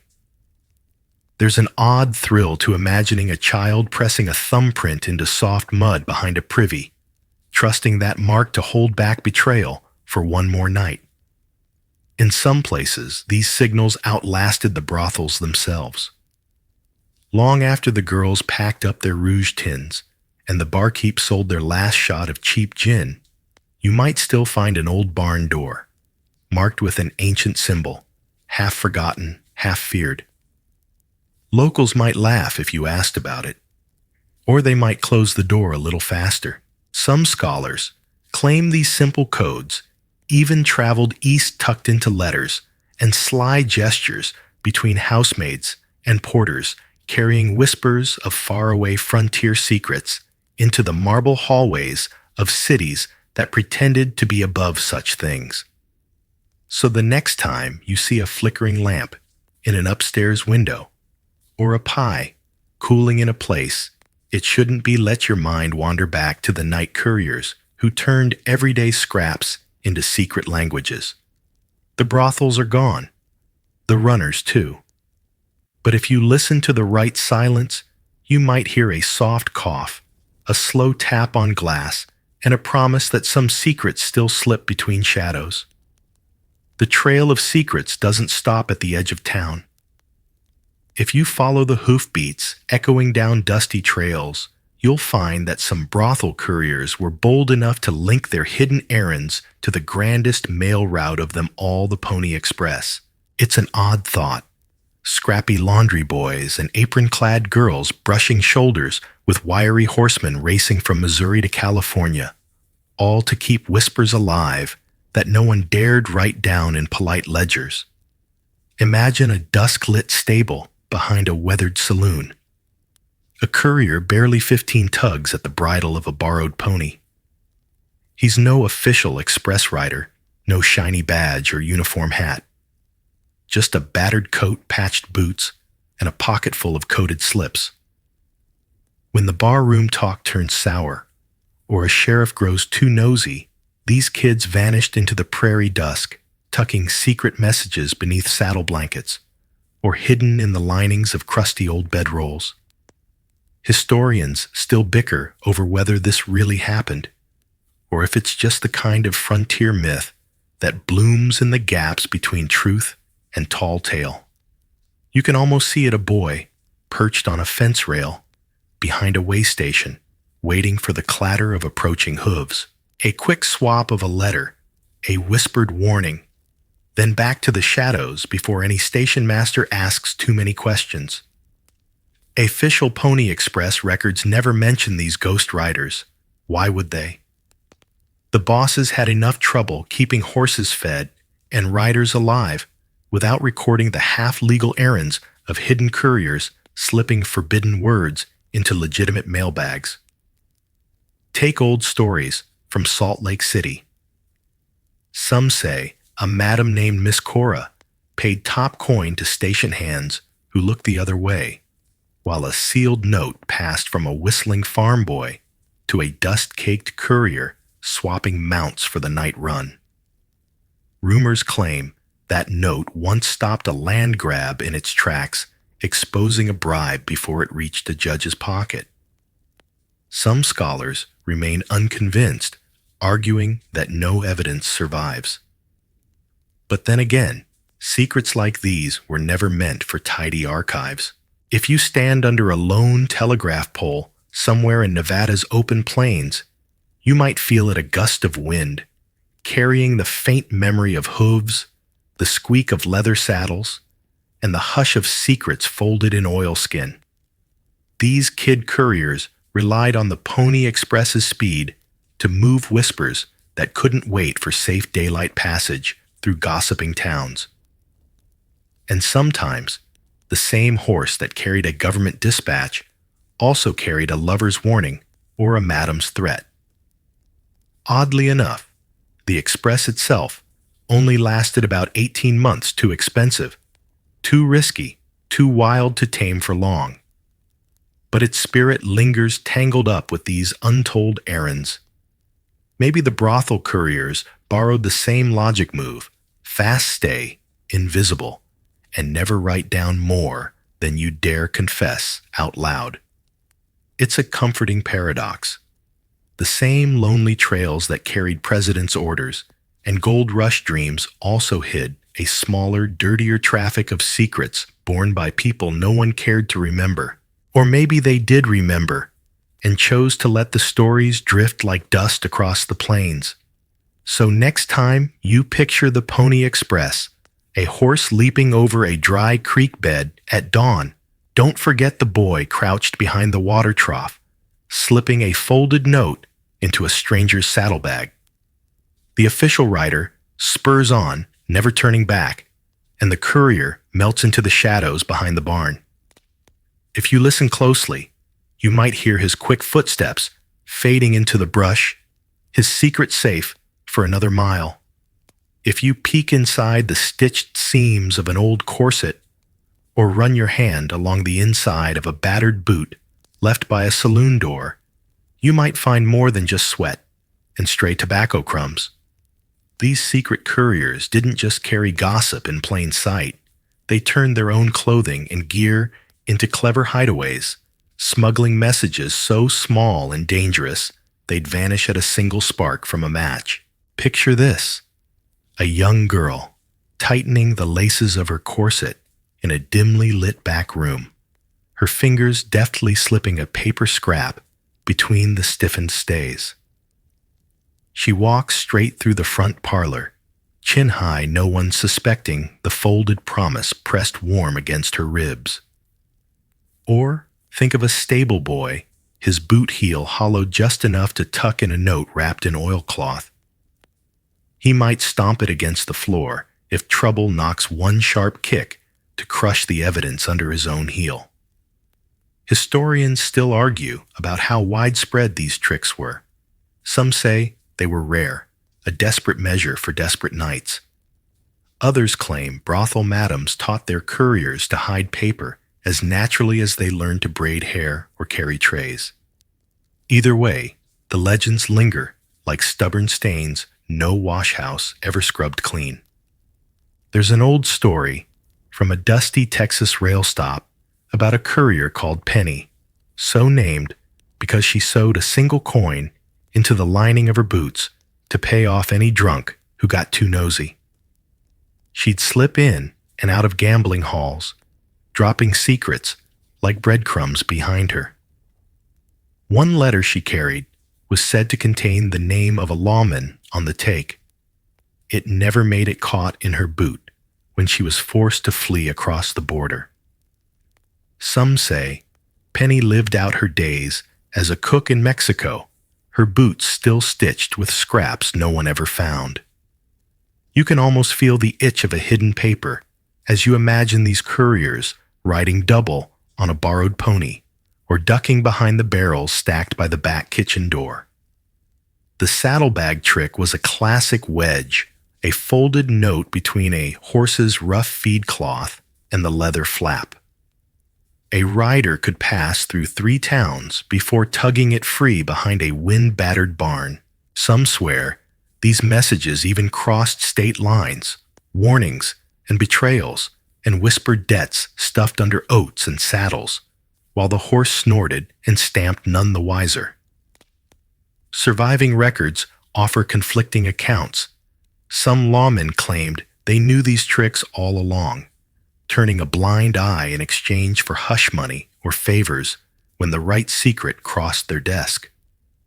Others insisted they cracked down on every rumor, but the number of vanished notes and sudden disappearances suggest otherwise.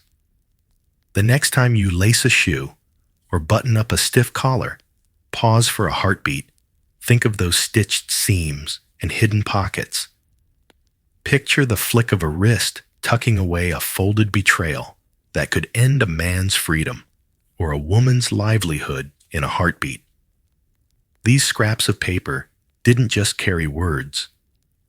They carried entire lives balancing on a single knot of thread. In a world where a loose tongue could cost everything, smuggling secrets beneath your own clothes wasn't just clever, it was survival. And maybe, if you lean close enough to an old boot in a museum corner, you'll catch the ghost of a secret that once hid inside, pressed so close to a heartbeat that even time couldn't quite stamp it out. You might think grown men with pistols tucked under their belts made the best secret runners. But more often than not, it was the youngest, smallest souls who slipped unseen between saloon shadows and flickering oil lamps. Trusted boys and girls, their faces still soft with childhood, carried the words that could spark a brawl, bury a scandal, or hush a deputy with a single slip of parchment. Picture a 12-year-old named Hatch, barefoot hair sticking up like dry straw, a grin full of missing teeth. By daylight, he'd scrub whiskey glasses behind the bar, stealing leftover sips when no one looked. By dusk, he'd vanish through a loose board in the fence pockets lined with crumpled notes tied up with string. Some say he once carried a single-word run that saved a whole family from a crooked sheriff's late-night visit. Others say Hatch invented half the secrets himself, selling made-up gossip to the highest bidder just to buy a decent pair of shoes. Historians still debate whether these child couriers were protected by the madams who ran the brothels or exploited like cheap labor, paid in stale bread and loose coins. Surviving ledgers hint at both tiny sums marked errands or laundry boys too small to mean much, but large enough to buy silence. There's an old rumor about a girl called Cricket who worked in Kansas City's red light row. Barely 10, she'd carry folded notes under her bonnet, ducking between poker tables and sheriff's porches with eyes wide as the moon. Her smallness was her armor. Nobody stopped a girl with a ribbon in her hair and a basket of cold biscuits. Some tales say Cricket turned double-slipping secrets, not just for the madams, but for the very deputies sent to break them up. She'd slip into the sheriff's office at dawn with fresh scones, each one hollowed out with a note inside. Of course, records clash. Some researchers swear Cricket never existed, just another tall tale whispered over empty whiskey glasses. If you listen hard enough, though, the story feels real. You can almost hear the soft patter of tiny shoes across the dirt yard, the squeak of a barn door, the quick hush of voices exchanging coins for courage. These kids knew which back windows stayed open, which garden gate squeaked, and which dogs barked for strangers but wagged for them. It wasn't just innocence that protected them, it was underestimation. No one expects the cook's helper to carry the names of men who owe favors, or the washer girl to know who slipped upstairs with whose husband. That's what made these boys and girls dangerous. In their own quiet way, they knew too much, and they knew just how to vanish behind a row of hanging linens or slip out through a basement coal chute when a question got too close. Some scholars wonder how many secrets were lost forever when these runners grew up and disappeared into city crowds. Did they hold on to their whispered debts like precious coins? Or did they bury them deep, turning those old secrets into bedtime tales for their own children, who never guessed the truth behind Mama's folded aprons or Papa's scuffed boots? Tonight, as you drift through these shadowed corridors of the past, remember Hatch's grin and Cricket's bonnet. Remember the unseen power of small hands and quick feet. And remember that the best hiding place is still the one no one bothers to search a child's pocket. A crust of bread, a crooked smile darting down an alley no one dares to follow. Slip down another crooked back alley, and you'll find these young couriers didn't always stick to one employer. Some turned their small errands into something bigger double lives that blurred the line between loyal runner and cunning spy. They'd carry a note from a madam by sunset and whisper it to a rival by moonrise, earning a few extra coins from secrets that weren't theirs to sell. Imagine a boy called Wiley, his real name lost to time, darting through the muddy streets of Tombstone, his pockets stuffed with secrets that didn't belong together. By daylight, he'd fetch cigars for the card tables and sweep sawdust from the saloon floor. But when the lamps flickered low, he'd slip into the undertaker's back room, passing along stolen notes to a barkeep who'd pay him double to learn who was meeting whom in which upstairs room. Surviving records offer conflicting scraps about whether these crosstown spies were trusted out of loyalty or tolerated out of fear. Some say the madams turned a blind eye, choosing to pretend their couriers were faithful even when they knew the truth. Others claim these boys and girls were too useful to lose, so they were forgiven for selling the same secret twice, so long as it didn't bring the sheriff's boot through the front door. One half-remembered tale drifts out of Deadwood's wilder nights, a girl named Jess, no older than 13, who carried letters in her hair ribbons. By dusk, she'd deliver sweet nothings between lovers 2 streets apart. But for an extra silver coin, she'd whisper those same nothings to a jealous husband waiting behind the stable. Some historians argue Jess never existed, just a cautionary ghost story to scare couriers into loyalty. But in saloon cellars and half-rotted ledgers, there are hints of hush payments that suggest otherwise. You stand now behind the rough wooden walls of a long-gone brothel, the air thick with the ghost of whiskey and cheap perfume. Imagine the double whispers that once echoed here, 2 sides of the same story, slipping through a kid's calloused hands. Maybe it was survival. Maybe it was greed. Maybe it was just the only power a small runner had in a world too eager to forget their name. There were risks, of course. Crossing too many lines meant a runner might vanish overnight, shipped out of town on a train under a false name, or worse, left beneath the boards of an abandoned barn. Some scholars remain puzzled at how these networks held together at all, balancing trust and betrayal on the thin shoulders of children with dirt under their nails and a sharp eye for opportunity. But if you lean in closer, you can almost hear Wiley's quick footsteps, feel Jess's ribbon brushing your cheek as she slips by her secret safe, at least until someone offers a better price. The backrooms knew. The barmen knew, and sometimes, if you believe the stories, the sheriff knew too, tipping his hat while the double game played out right under the bright sign of the law. So next time you think of spies, don't picture trench coats or foggy alleys in faraway capitals. Picture a barefoot girl humming as she drops a scrap of paper into a chipped teacup behind a brothel curtain. Picture a boy with a liar's grin, swapping truths for coins under the warm glow of a gas lamp. Crosstown spies, hiding in plain sight, small ghosts running 2 roads at once. In a dusty frontier town where secrets oiled more gears than any steam train, you'd be surprised how often the local law tipped his hat and looked the other way. These couriers, barefoot kids, laundry girls, errand boys, with sly smiles, should have been easy pickings for any sharp-eyed sheriff itching to make an example. And yet, time and again, the badge turned its back. Not for nothing, of course. Picture a sheriff named Boone, his mustache thick enough to hide a grin, and his boots polished more than the town bank's front steps.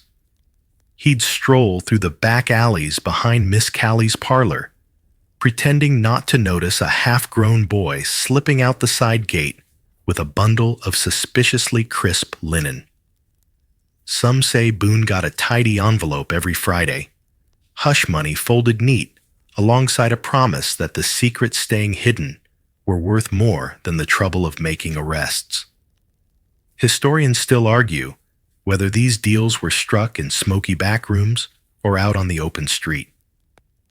Some claim lawmen cut a share from the brothel's weekly earnings, calling it a safety tax. Others say certain deputies ran the runners themselves, pocketing a cut of the coin each time a note changed hands. Either way, the law and the secret couriers kept each other alive, tangled together in a messy handshake of convenience. There's a half-buried tale from the edge of Montana about a sheriff who took his cut, not in dollars, but in secrets. He'd stand behind the bar, nursing watered whiskey, and wait for a slip of paper to appear under his glass. A name, a meeting time, a whispered betrayal. Whatever he needed to keep his badge clean while his conscience stayed muddy. They called him Silent Marshal because he hardly spoke above a whisper, except when warning a courier to stay sharp or disappear fast. Imagine it now, a scrawny runner ducking behind the sheriff's horse, tucking a folded note into a saddlebag while the lawman laughs with a passing rancher. The badge shines bright in the sunlight, so bright you'd swear no dirt could cling to it. But lean in close enough, and you'd hear coins clinking where they shouldn't see, nods exchanged when no words are spoken. Of course, not every sheriff played along. Some towns drew the line, chasing down runners with dogs and lanterns if rumors got too loud. Some children never made it home, their secrets lost in the brush, where lawmen left them as warnings. Surviving records offer conflicting accounts. Wanted posters that vanish overnight trial dockets that list no name for the courier who should have been there to testify. Some researchers chalk it up to sloppy bookkeeping. Others suspect hush money changed hands faster than any bullet could fly. So you stand now at the edge of this shadowy dance law and vice coin and hush all spinning around the feet of barefoot boys and girls who knew when to duck and when to grin. Maybe Sheriff Boone never saw a runner. Or maybe he saw them all, every smudge of soap on a laundry boy's sleeve, every glint of paper tucked into a boot heel, and chose to count his silver instead. Next time you pass an old frontier jailhouse, imagine what secrets its walls heard and pretended to forget. Think of the badge resting heavy on a lawman's chest, while a giggling girl slips behind the outhouse with a folded warning in her apron pocket. Justice wears many faces out here, some clean-shaven, some powdered with rouge, some too young to know the weight of the truths they carry. Secrets have a funny way of slipping out when hearts get tangled in the bargain. Among all the folded notes that drifted through smoky parlors and dusty back halls, some weren't threats or bribes or hush money instructions. Some were love letters, sweet nothings scribbled in cheap ink, hidden in places so small you'd think they'd stay safe forever. But in a town where a courier's grin could buy supper and betrayal in the same breath, not even whispered affection was truly safe. Imagine a girl called Lily Freckles, dusted across her nose like spilled flour. She carried a basket of folded sheets by day, but by dusk she'd tuck away the clumsy declarations of cowhands and traveling peddlers. One slip of paper promised marriage, another threatened scandal if word got out. She'd tuck them into her apron sash, humming, as she slipped between the brothel kitchen and the stable, never once blushing at the desperate poetry hidden in her pocket.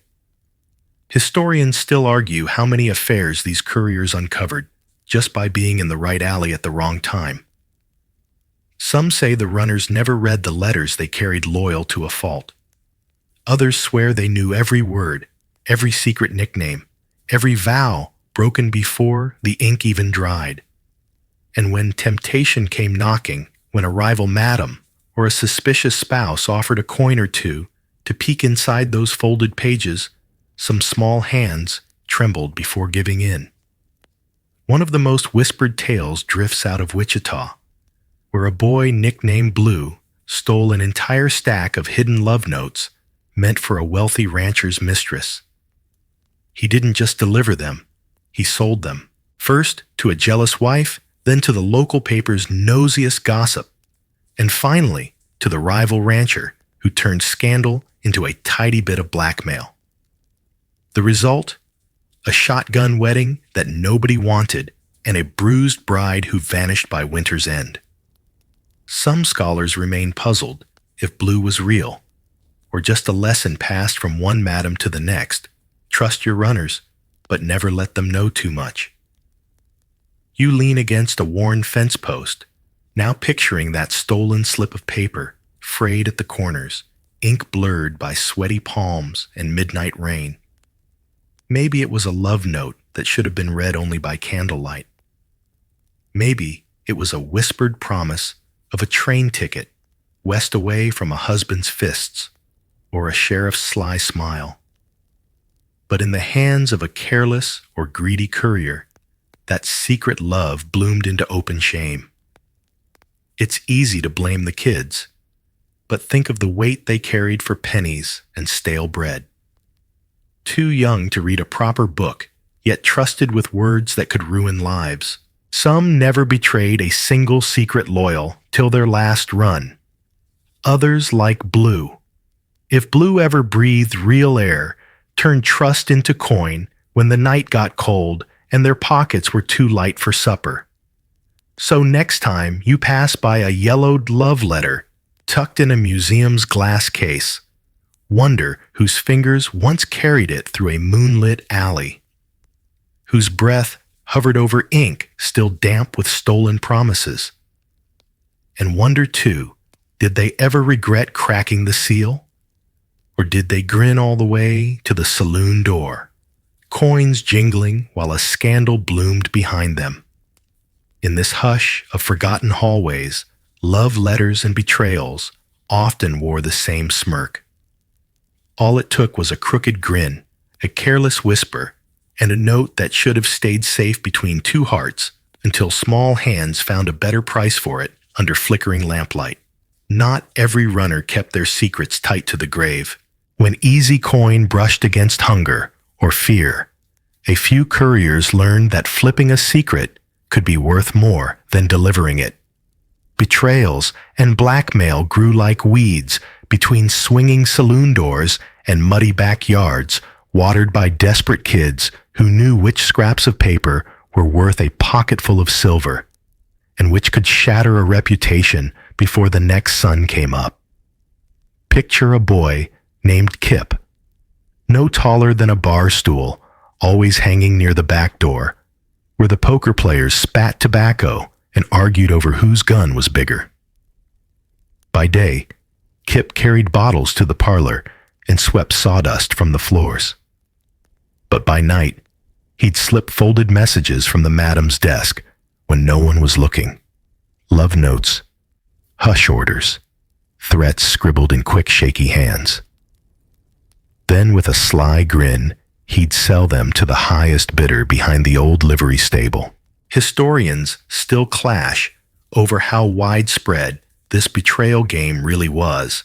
Some claim only the boldest couriers dared to play both sides, while others argue it was practically expected once a runner realized they held more power than the gamblers they brushed past. One half-buried record from a Wyoming saloon hints at a lost ledger, a list of runners, and the secrets they leaked for spare change.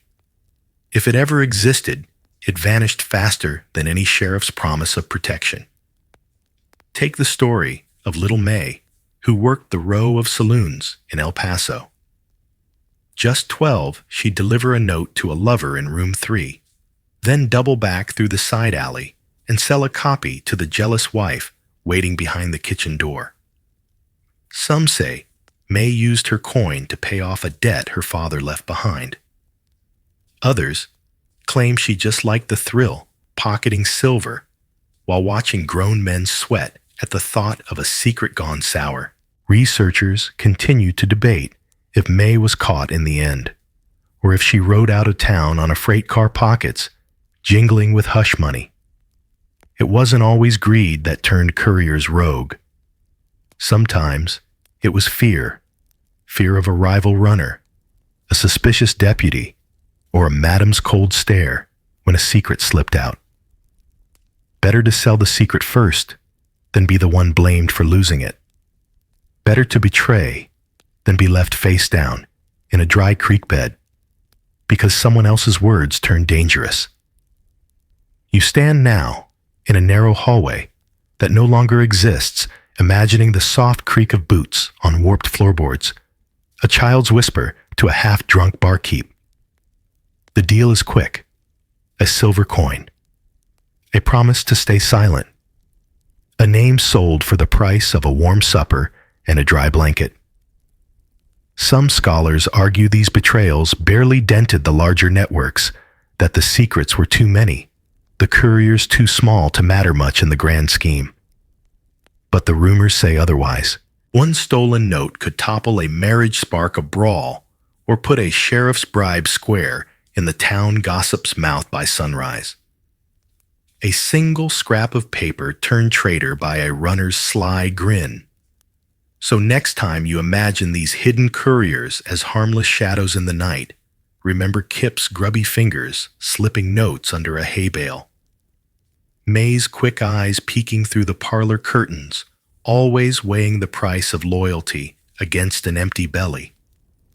In the end, betrayal was just another coin passed hand to hand, whispered spent and forgotten by dawn, while the secrets kept walking through swinging doors and creaking hallways on small dusty feet.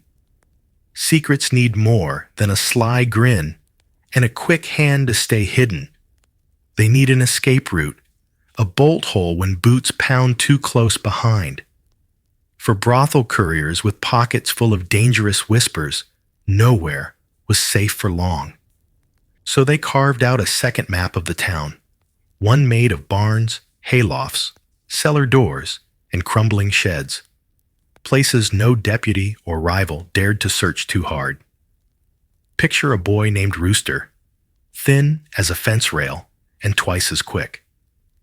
When a deal soured or a lawman sniffed too close, Rooster would vanish behind the butcher's stall and reappear 2 streets over, slipping through the splintered door of an abandoned smokehouse.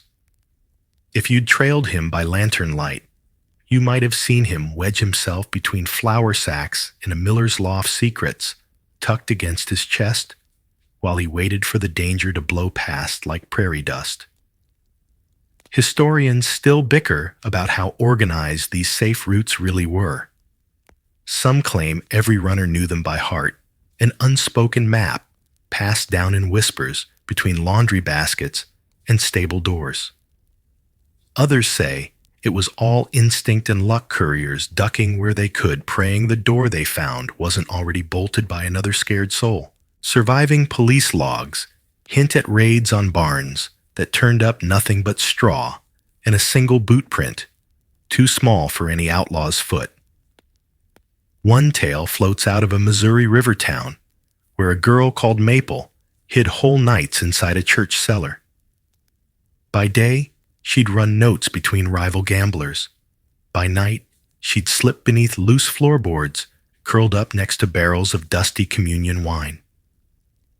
When the sheriff's men pounded at the door above, Maple held her breath, secrets pressed tight against her lips, the scent of sour grapes and damp wood her only company.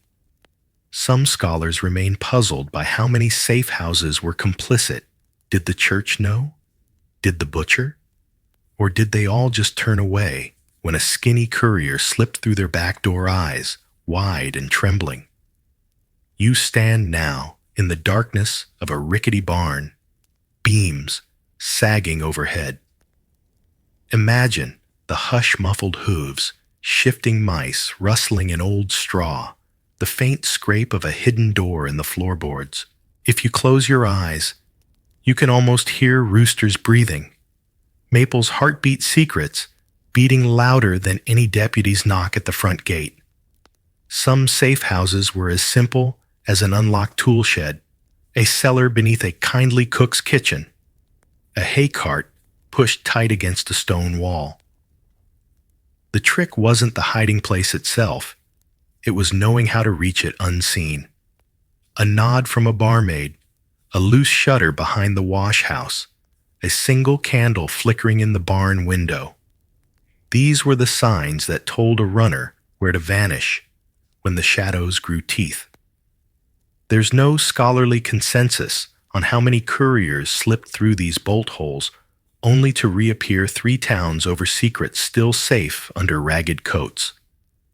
But legends say a handful rode all the way west, carrying scraps of paper that could have put bullets in their backs if not for that unlocked barn door or that loose cellar plank. So the next time you pass a sagging barn on a country road or see the boarded-up mouth of an old root cellar, wonder whose small feet once darted through its shadows, who curled up there while angry boots pounded past outside, who clutched secrets so tight they might as well have been stitched to skin.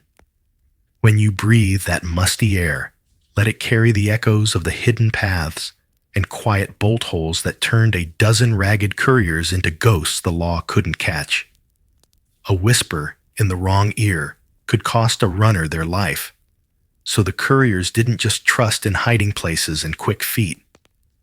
They bound themselves together with words even sharper than the secrets they carried, underground codes, whispered passwords that unlocked back doors and barred suspicion with a single syllable. You stand now behind the old saloon kitchen, the smell of stale grease clinging to the walls. Imagine leaning in close to hear a scrawny girl named Dandy mutter a single word, cinder.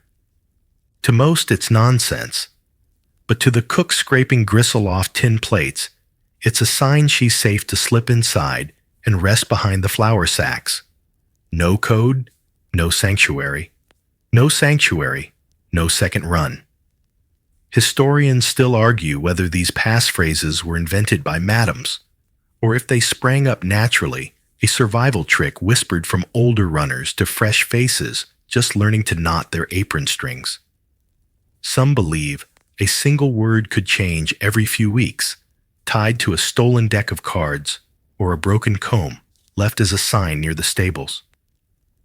Others say some codes stayed alive for years, so common among couriers they were spoken like bedtime prayers. There's an old rumor of a word so feared it was never written down ashfall. Some say it signaled betrayal inside the network, a warning to scatter like smoke. A courier, hearing it, would vanish into the night, leaving rooms empty and secrets locked inside half-burnt notes behind the hearth. Surviving accounts remain blurry, just hints scribbled in faded ledgers, letters that read more like riddles than testimony. Picture a boy named Merc crouched in a corner booth, coat too big for his spindly arms. A stranger slides into the seat across from him. Merc shifts, looks past the brass spittoon, then whispers one syllable, gravel. That's enough. A folded letter changes hands under the table. No eyes linger. No one asks what it means. Without the code, Merc's pockets would be empty. His story cut short by a deputy's suspicious glance. Researchers continue to debate whether these codes were borrowed from old thieves' slang sailor shanties or invented whole cloth in the hush of the Western nights. Some swear they carried traces of older languages, bits of Irish Romani or Spanish, folded into simple words a child could slip past suspicious ears. Each code was a promise: speak it right, and the shadows would open. Forget it, and you were on your own. It wasn't just words. Sometimes the codes were gestures, a tug at an ear, a coin flipped twice on a bar counter, a scrap of blue cloth pinned to a laundry line where no blue cloth belonged. Small signs invisible to those who didn't know the map. These tiny riddles turned dusty towns into mazes only the couriers could navigate in plain sight. Imagine slipping that password into the darkness behind a root cellar, hearing the bolt click back as another hidden runner lets you inside. Maybe it's Merc, maybe Dandy, maybe a dozen others like them, tiny sentinels in ragged boots, bound by a single whispered syllable no lawman could break. Tonight, these passwords echo down empty alleys and broken stairwells, their meanings lost to time, but their promise alive in every hidden corner you'll never see on a town map. If you listen hard enough, maybe you'll hear it a single word, quiet as dust against a shutter. A reminder that in the secret world of the brothel, couriers, trust was never given freely. It was spoken softly coded and curled inside a single sound, a key that opened every back door a frightened child needed to survive. Secrets don't last forever, not even the ones hidden in apron folds and saddle seams. As towns grew, and railroads carved iron trails across the plains, the networks that once hummed with soft-footed couriers began to fray at the edges. Yet before they disappeared entirely, a few runners made their final journeys, daring last missions whispered about long after the brothel lamps dimmed for good. Imagine standing in the dry rattle of an old windmill just outside a mining camp. It's night, the moon low behind drifting clouds. A boy called Finch, some say the same Finch, who fooled his mother with coal bucket errands, hunches beneath the creaking blades, his breath leaving ghosts in the cold air. Tucked inside his boot, a folded note bribes a sheriff to drop charges against a madam who knew too much about the mayor's debts. If Finch delivers it, the network lives another week. If he's caught, the note burns, and the silence costs more than any coin. Historians still argue how many of these last runs really happened. Some claim they're bedtime stories, spun by aging barkeeps, eager to polish the past with a dash of outlaw glamour. Others point to crumbling court records, charges dropped, names crossed out, fines unpaid, hinting that a few final errands changed more than just a handful of fates. One fading story drifts from Nevada's silver camps, where a girl named Ivy made a midnight ride through a snowstorm to warn her madam of a deputy's raid. Her horse stumbled in drifting snow miles from any barn. She arrived frostbitten and trembling, the note she carried half melted from the damp inside her coat. The brothel emptied before dawn, every lamp dark, when the deputies burst through. Ivy vanished too, some say west to California. Others claim she sleeps beneath a willow behind a forgotten ranch. Researchers continue to debate real rumor or somewhere in between. There's something haunting about these final missions. They weren't grand heists or gunfights under saloon chandeliers, just kids half-starved clutching scraps of paper that might buy a few more nights of safety for people who'd long stopped believing in rescue. When the railway spread and telegraph lines buzzed secrets straight into tinny receivers, the need for flesh and blood couriers shrank to a ghost. But some stubborn whispers still needed warm hands and quick feet to survive just one more run. Picture it, a girl stepping off a train in the dead of night, the station empty but for a lone lantern flickering near the ticket booth. She clutches a parcel under her shawl, inside a letter naming the man who'd been pocketing the town's bribe money for years. If she drops it at the right door, a rival madam's debts vanish. If she hesitates, the secret dies in her coat lining, buried before morning milk deliveries hit the porch. In these final runs, The risk outweighed the pay by miles. Some runners never came back. Others grew up, buried the memory, and walked respectable streets with secrets stitched quiet inside their bones. Maybe they carried no proof, just a glance in a dusty mirror, at a scar behind an ear, the faint ghost of ink under a fingernail, a shiver when passing an old stable door. So, tonight, if you wander too close to a rotting barn or a wind-bent telegraph pole, listen for the hoofbeats that once carried the last desperate messages through prairie dark. Each final run was a heartbeat against time's long hush, one more errand before the secret slept for good, tucked safe in graveyard dirt or lost on the breeze, whispering through cracked saloon shutters. Slip behind the velvet curtains of a dusty saloon memory, and you'll find them there, unsung heroes, or maybe just shadows no history book cared to name.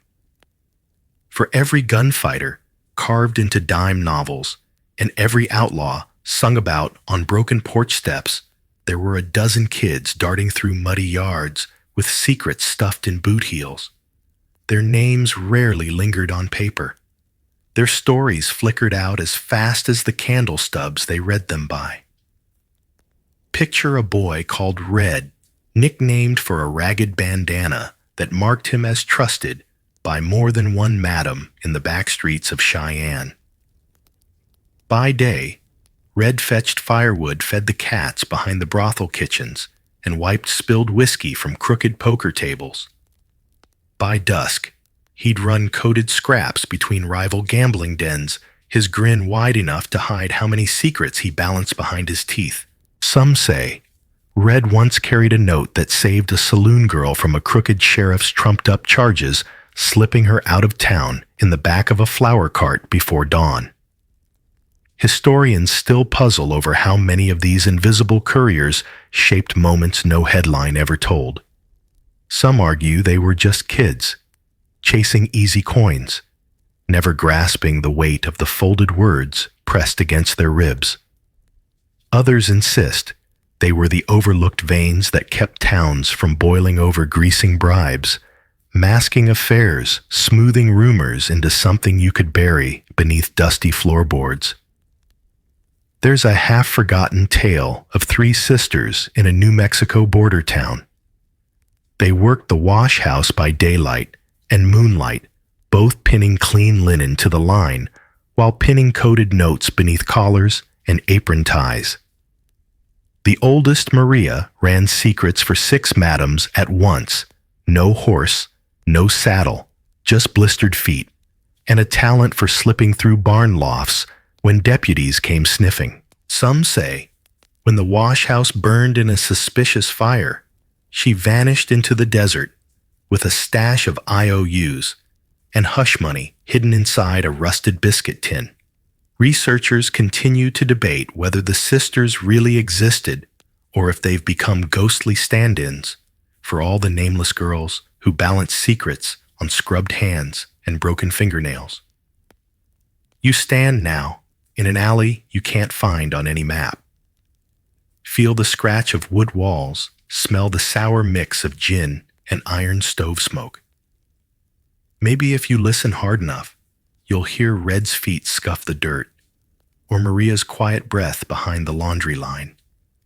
You'll catch the ghosts of small shoulders, hunched under a night sky, braced against the weight of secrets that never earned them statues or pages in a school book. Some stories claim a few grew up to run the very houses they once fetched water for old runners turned madams or barkeeps, their sharp memories, the real vaults no sheriff could crack open. Others say most just disappeared, melted into towns that swallowed them whole once their quick feet slowed and no one paid for secrets that traveled better by telegram than by calloused hands. So next time you drift past an old brothel's cracked bricks or the faded sign of a boarding house turned antique store, let your thoughts linger on those invisible names. The small, sooty palms that carried folded paper from candlelit rooms, to sheriff's desks, from lover to lover, from the hands that paid to hush a truth to the ears that craved it. Unsung heroes. Maybe. Or maybe just the thin line of trust and betrayal that kept the saloon lights burning a few hours longer. In the hush of these lost hallways, you can almost hear the heartbeat of secrets they carried louder than the gunshots that made legends of men whose names you do remember. Secrets have a strange way of echoing long after the boots that carried them turned to dust.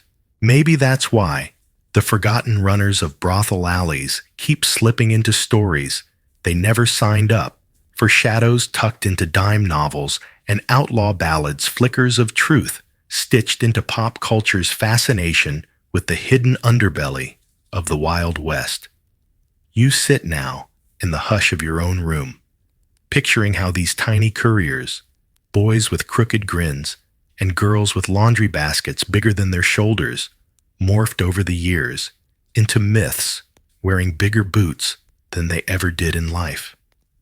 Some say the first whispers of the masked bandit, the cunning spy, the double-dealing snitch, those roots twine right back to a scrawny kid slipping coded notes between whiskey kegs while the law pretended not to see. Historians still debate how much of modern outlaw lore can trace its veins to these secret runners. Some insist the brothel couriers were too small, too fleeting, forgotten ghosts in back alleys, whose influence burned out the second the telegraph wire buzzed to life.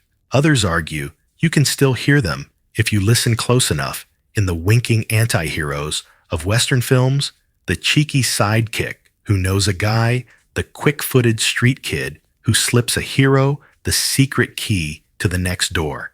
Take the old pulp stories, those cheap paperbacks your grandfather might have found stacked behind a general store counter.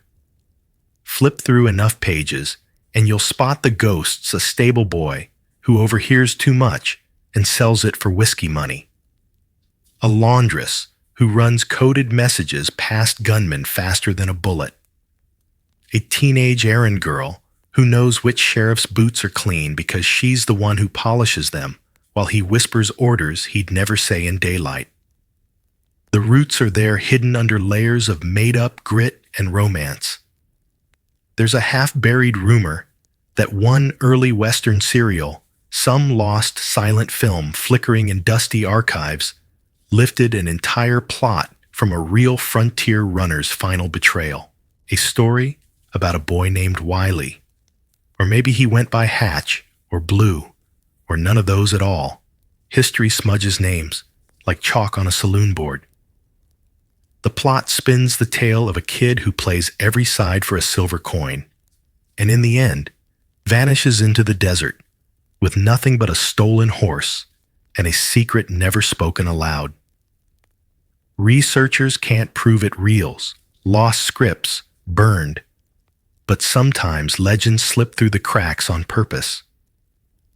You lean back, now picturing how these echoes slip into your shows and books without you noticing.